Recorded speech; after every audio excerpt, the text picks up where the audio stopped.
क्या आप भी यूट्यूब पे नई नई रेसिपीज़ की तलाश में रहती हैं तो बिल्कुल ठीक वीडियो पे क्लिक किया है। आज की बहारा पुलाव की रेसिपी को फुल देखते हुए इंजॉय करते हुए और एक बिल्कुल नई सी रेसिपी को सीखते हुए जाइएगा। वेलकम बैक टू जनाब फूड्स। हमेशा की तरह एक नई और इंतहाई सस्ती होने के साथ साथ आसान रेसिपी के साथ जो कि है बहारा पुलाव की रेसिपी किस तरह से बनेगा के साथ रहिएगा और फुली इंजॉय करते हुए जाइएगा। जिसके लिए सबसे पहले मैंने जैसे ही ऑयल गर्म हुआ तो उसमें तमाम खड़ा मसाला जात जिसमें 4 से 5 अदद लौंग थे, 2 अदद मोटी इलायची थी, 2 अदद बादियान के फूल और 6 से 7 छोटे छोटे टुकड़े जो हैं वो दालचीनी थे, जिनको हाथ के साथ मज़ीद छोटा किया क्योंकि उससे खुशबू में और टेस्ट में बहुत ही इन्हेंसमेंट आएगी। एक बड़े साइज़ का प्याज था जिसको बिल्कुल रफली चॉप किया। और इस बहारा पुलाव में हम पानी का तड़का बिल्कुल भी नहीं लगाएंगे। एक तो बिल्कुल नई और यूनिक चीज़ होगी इस बहारा पुलाव में कि जैसे ही प्याज ब्राउन होगा तो हम इसमें पानी नहीं ऐड करेंगे बल्कि टमाटर को ऐड कर देंगे। 2 अदद मैंने दरमियाने साइज़ के टमाटर लिए थे, फुली जो रेड थे, और उनको उसी बिल्कुल ब्राउन प्याज पे डाल दिया। साथ ही 6 से 7 अदद बारीक चॉप की हुई सब्ज़ मिर्चें थी। और इसी ऑयल पे, इसी प्याज पे हम इन सब को बड़े अच्छे से फ्राई करेंगे और बिल्कुल भी तड़का ये लगाने की यानी पानी डालने की ज़रूरत नहीं होगी। और 1.5 चम्मच जो है वो इसमें अदरक का मैंने पेस्ट ऐड किया है। जो लोग आज जनाब फूड्स पे पहली दफ़ा आए हैं या आज से पहले वीडियोस देख रहे हैं तो अभी तक चैनल को सब्सक्राइब नहीं किया तो हौसला अफजाई के लिए एज अ गिफ्ट चैनल को सब्सक्राइब करते जाएं।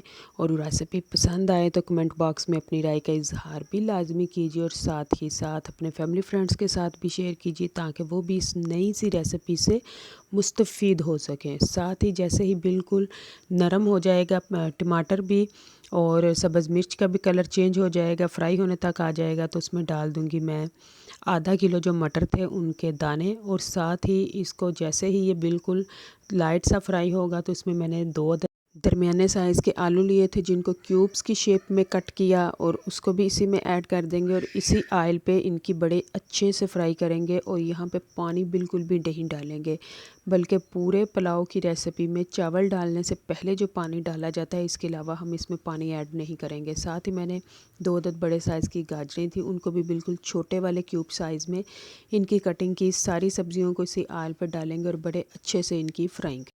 कुदरत ने सब्ज़ियों में एक बड़ी खासियत रखी है कि इनके अंदर पानी की मिकदार जो है वो बहुत ज़्यादा होती है। और जैसे ही हम अगर सब्ज़ी बनाने लगे, सालन बनाएं पुलाव के लिए या जिस भी तरीके के लिए, उसके लिए सब्ज़ी को स्टीम देना बहुत ही ज़रूरी है। जैसे ही हम इसको स्टीम देते हैं तो सब्ज़ियां जो हैं वो अपना पानी छोड़ना शुरू कर देती हैं। फिर उसी पानी में जब सब्ज़ी गलती है तो बहुत खूबसूरत निखरती है, टेस्ट इन्हेंस होता है और साथ ही साथ सब्ज़ी का जो कलर है, ओरिजिनल कलर है, वो ख़राब नहीं होता है, ऐसा ही खिला खिला और निखरा निखरा रहता है।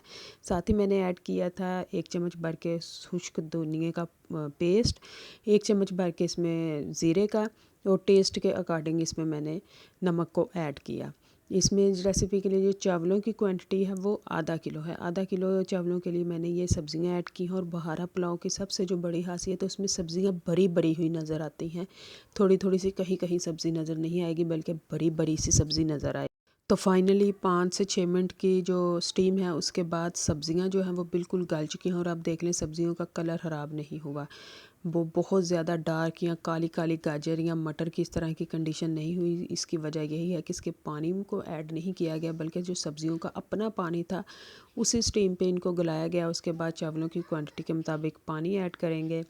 हस्बे रवायत जैसे ही बॉयल आएंगे तो हम इसमें चावलों को डाल देंगे। यहाँ पे 2-3 टिप आप लोगों के साथ शेयर करती चलूँ कि चावलों को पानी में ऐड करने के बाद एक दफ़ा चम्मच हिलाने के बाद चावलों को छोड़ दीजिए। उसके बाद जब पानी बॉयल आना शुरू हो जाए, अंदर बबल बनना शुरू हो जाए, तब एक दफ़ा चम्मच चलाएं। बस बार बार जब चम्मच चलाया जाता है तो उससे क्या होता है कि चावल जो है वो टूट जाता है। और दूसरा, जैसे ही स्टीम पे रखने हो चावल तो बिल्कुल लाइट लाइट से जब पानी में बबल्स बन रहे हों तो उस टाइम पे चावलों को स्टीम पे रखें तो चावल बिल्कुल भी कच्चे नहीं बनेंगे बल्कि बिल्कुल खिले खिले से और इंतहाई नरम से बनेंगे। तो फाइनली हमारे खूबसूरत सा बहारा पुलाव की रेसिपी तैयार है। आप भी इस बहारा पुलाव की रेसिपी को ट्राई कीजिए और फिर अपना फीडबैक भी भेजिए कि कैसी लगी।